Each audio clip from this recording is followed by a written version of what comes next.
Qui aurait cru que la réunion de la saison 8 de Love is Blind aurait été meilleure que la saison elle-même? Eh bien, parlons-en justement parce que il y a eu un événement qu'on doit absolument souligner. Je sais que vous l'avez déjà vu sur les réseaux sociaux. AD and Ollie, let's talk about it. Mais avant tout, bienvenue dans ma chaîne, le groupe Chat avec Pascal. Assurez-vous de vous abonner à la chaîne pour ne rien manquer parce que on part. OK, guys. Il faut absolument que je parle de AD et Ollie. Pour ceux qui ne savent pas, il y en a qui sont un peu mélangés. AD faisait partie de la saison 6 de Love is Blind et Ollie faisait partie de la saison, la seule saison de Love is Blind UK. Et Ollie était unproblematic. C'est important de le dire parce que il y a des gens qui sont comme Do we like him? Parce qu'on se souvient de l'histoire de AD et Clay. Donc Ollie, il a pas donné de problème. Il s'est rendu jusqu'à l'hôtel avec la fille avec qui il était. Finalement, c'est elle qui a dit non. La question lui avait été posée en premier. C'est elle qui a décidé de refuser. Puis lui, il est resté pantois un peu à l'hôtel. Mais ça s'était pas mal terminé. Ils étaient quand même, lors de la réunion, ils étaient quand même corrects l'un envers l'autre. Donc, he's unproblematic. We like him. We like Ollie. We like him a lot. Et on l'aime beaucoup pour AD. So, regardons justement cette demande en mariage. Are you comfortable? What's happening? What do you mean? Your feet are here. This is so pretty. It's beautiful, isn't it? Ollie, what's happening?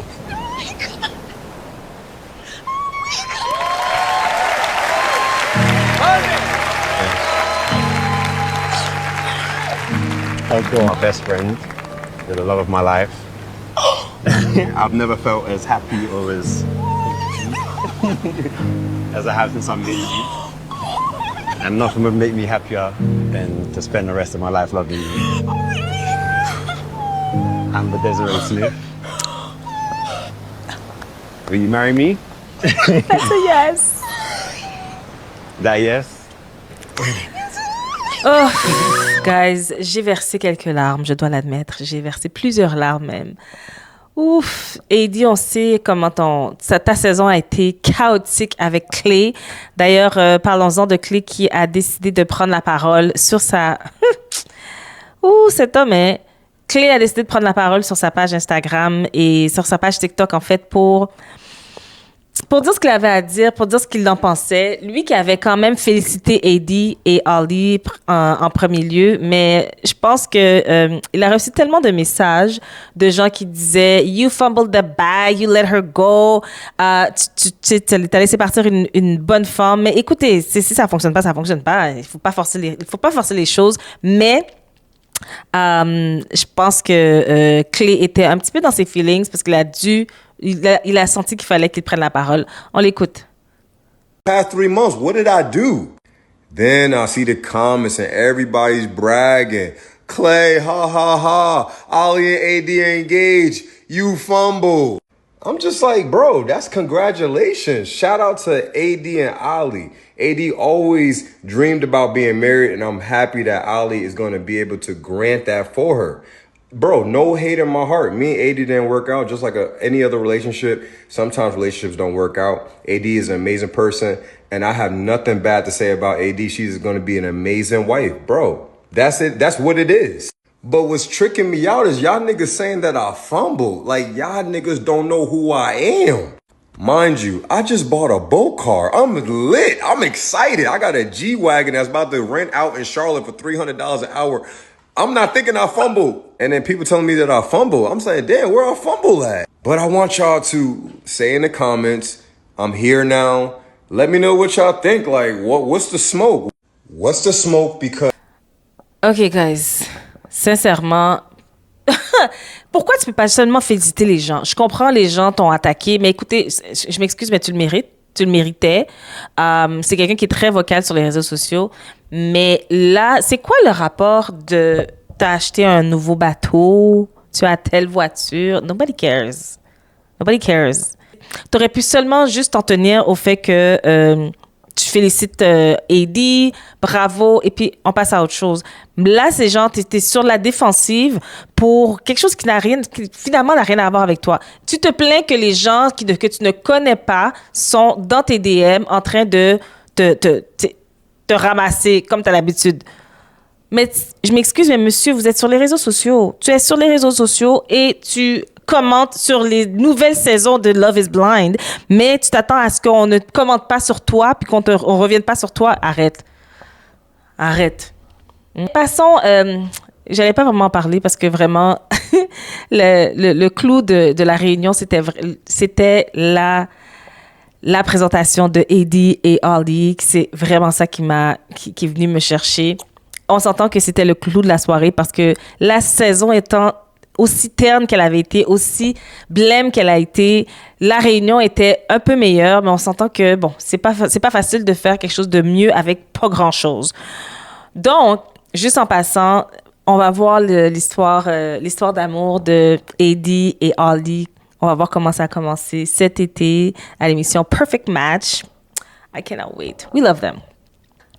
All right, si on rentre dans le vif du sujet avec les autres, si on continue avec les autres membres, les autres cast members de Love is Blind de cette saison, sérieusement, guys, la saison la plus plate. On va y aller rapidement. J'ai pas grand-chose à dire de tout le monde. Let's talk about Ben et Sarah. C'est drôle parce que j'avais oublié c'était qui Ben. J'ai finalement découvert qui était Ben. Et Ben et Sarah, où Sarah a dit non parce que... Je trouve ça particulier. Hein. Sarah a dit non parce qu'elle trouvait que Ben n'avait pas les mêmes valeurs qu'elle. Ce qui est à 100% correct. Je trouve que ses croyances et les valeurs de Ben et elle n'étaient pas du tout alignées. Cependant, il te l'avait dit dans les pods. Pour ceux qui ont regardé les pods qui étaient éternels, dans les pods, c'était assez clair que le monsieur n'avait pas du tout les mêmes valeurs qu'elle et n'avait pas nécessairement l'intention de changer. Et ça ne change pas, on s'entend, ça ne change pas en 5 semaines. Tu ne peux pas tout d'un coup être pro Black Lives Matter ou être pro vie, pro choix, pro whatever en 5 semaines. It doesn't work like that. So, j'ai trouvé ça quand même assez particulier. Tu as dit non à l'hôtel, puis finalement, tu voulais quand même continuer la relation. Je trouve que tu donnes 2 messages, puis je trouve que tu es un petit peu perdu. Hein? La madame est perdue. Tu sais pas ce que tu veux. Après ça, tu blâmes le monsieur. Ah ben non, je t'ai dit je m'en allais à Nashville. Finalement, tu m'as dit que tu allais venir. Mais lui est comme, ben je pensais on s'était laissé. Je pensais que c'était terminé. Ben oui, girl, you don't know what you want. Tu veux qu'il te suive. Tu veux qu'il continue la relation. Tu veux qu'il change ses valeurs pour toi. Mais il t'a clairement dit que c'est pas ça qu'il veut. Let him go. Et, écoutez, enough about them. Virginia et... C'est quoi son nom? Devin. Virginia et Devin... C'est drôle parce que moi, je pensais que Virginia était quelqu'un de vraiment sans saveur, sans opinion, sans personnalité. Elle était très, très calme durant la saison. Et finalement, à la réunion, c'est là qu'on a enfin vu sa personnalité sortir. Et ce que j'ai compris, c'est qu'elle faisait vraiment attention. Elle faisait attention aux caméras et elle faisait attention par rapport à ce qu'elle disait par rapport à Devin. Elle voulait s'assurer qu'il ne paraisse pas mal nécessairement à la télévision. Et ça, c'est... Des fois, on en prend trop sur nos épaules, hein, as Black women. On en prend vraiment trop. Puis en général, en tant que femme, on en prend vraiment trop sur nos épaules. C'est pas ta job de le protéger. Il est mature et vacciné. C'est pas ta job de le protéger, bien qu'elle l'a fait quand même. Elle a dit non à l'hôtel et puis c'était terminé pour les mêmes raisons que Sarah. Mais elle était ferme dans son non. Et je pense qu'elle a pipe que le monsieur avait des petits problèmes financiers. Je pense qu'il faut dire qu'ils ont une grosse différence, ils ont une différence d'âge de 5 ans qui peut être énorme dépendamment de là où certaines personnes est rendues. Tu sais, il faut savoir, une femme de 33 ans, un homme de 28 ans, des fois, vous n'êtes juste pas rendu à la même place financièrement ou en termes d'ambition ou en termes de là où votre carrière doit aller, là où vous voulez que votre carrière aille. Et je pense que ces deux-là, vraiment, ils n'étaient pas faits pour être ensemble parce qu'ils ne sont pas au même niveau. Mais au-delà de ça, ils n'avaient clairement pas les mêmes valeurs. Et Devin n'en a pas parlé. Puis Virginia a été très claire. Hein. Elle a dit durant la réunion, I believe in pro-choice. I believe in the rights of the LGBTQ. I believe in, you have the right to have your own religion.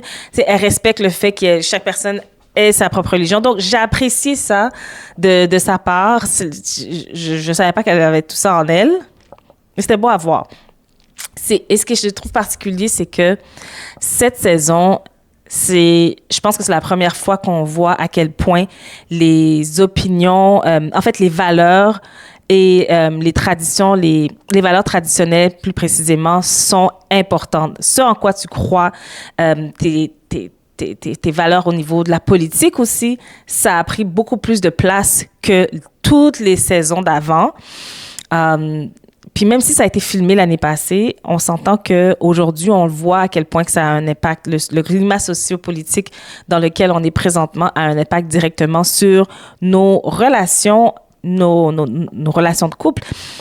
Puis je pense que c'est un reflet de la société. C'est pour ça que j'aime ce genre d'émission-là, parce que il y a des gens qui sont comme « Oh, moi, je regarde pas Love is Blind ». Mais pour moi, c'est de l'anthropologie. Ça nous donne vraiment un regard sur où est-ce qu'on est rendu dans la société. Puis au niveau sociopolitique, socioculturel, on voit que ça a un impact directement sur le partenaire qu'on va choisir. Notre partenaire de vie doit être le plus possible aligné avec nos valeurs. Et pour moi, c'est quelque chose qui est important. Mais je pense qu'on le voit de plus en plus à quel point ça prend une place dans notre décision d'être en couple ou non avec quelqu'un. Donc, je trouve que c'est intéressant. Joey et Monica. Joey. Oh, je pensais qu'on t'aimait. Mais Joey, je pensais que t'étais chill. Joey m'a déçu. Ben, déçu, on s'entend, c'est un grand mot, là. Joey nous a montré une facette de lui, nous a montré qu'il était le gars relax, chill. En réalité, le monsieur était dans les DM. Il était dans les DM de Madison. Joey! Oh, en tout cas, Monica. Puis, qu'est-ce qu'il a dit à la réunion quand il a dit que...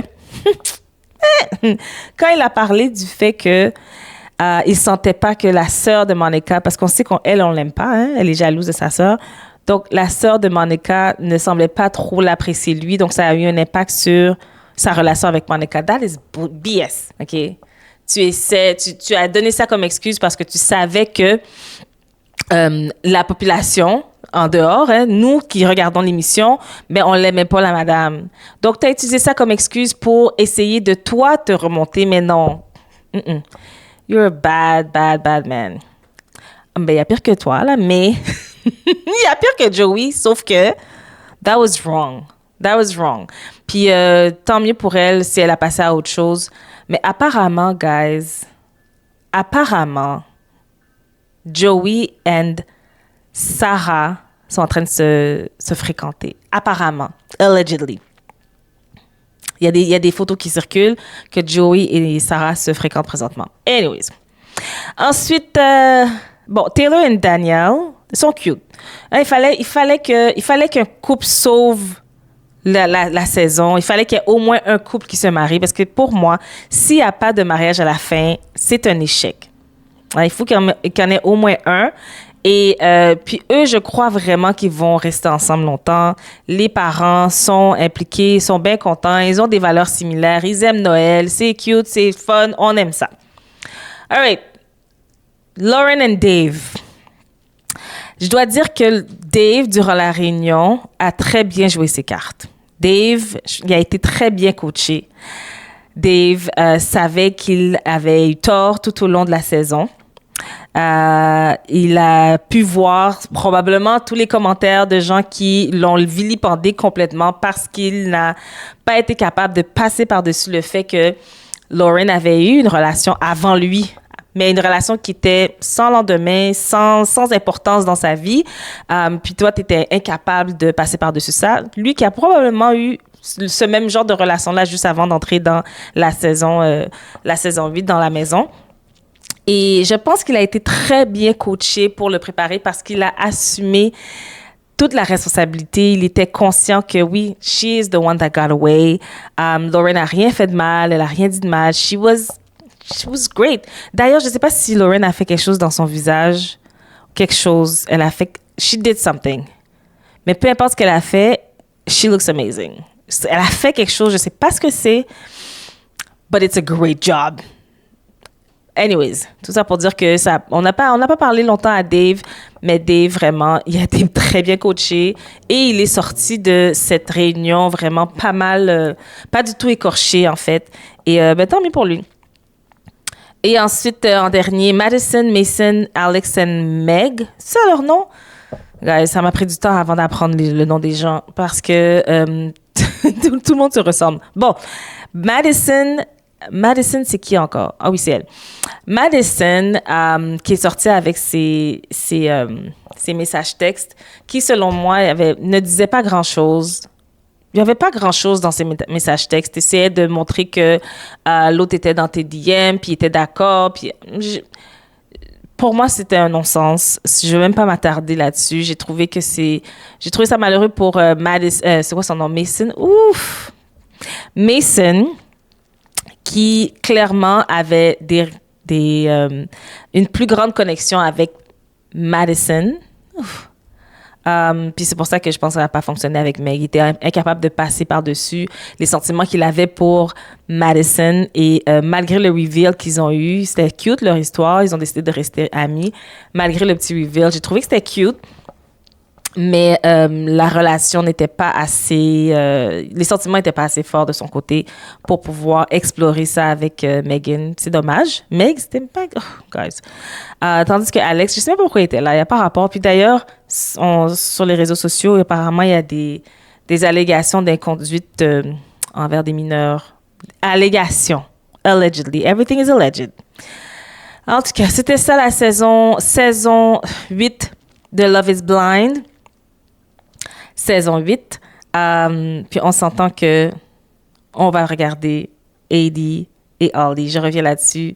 C'est vraiment le moment clé. Je pense que Love is Blind, ils savaient que ça allait être très plate, comme la saison avait été très plate, et ils se sont arrangés pour créer quelque chose autour. Parce qu'il fallait qu'ils nous donnent quelque chose. Il n'y avait pas grand-chose, mais il fallait qu'ils nous laissent avec quelque chose pour pouvoir mousser l'émotion, pour pouvoir mousser l'émission, parce que sérieusement, c'était extrêmement blême. Mais j'ai très hâte de regarder Perfect Match cet été. Est-ce que vous allez regarder? Quelles sont vos impressions de la saison 8? Puis, j'ai très hâte de voir la fin. J'ai très hâte de voir la suite de leur histoire. Sur ce, guys, till next time, assurez-vous de suivre la chaîne, puis on se parle la prochaine fois pour un autre zin. Un autre gossip.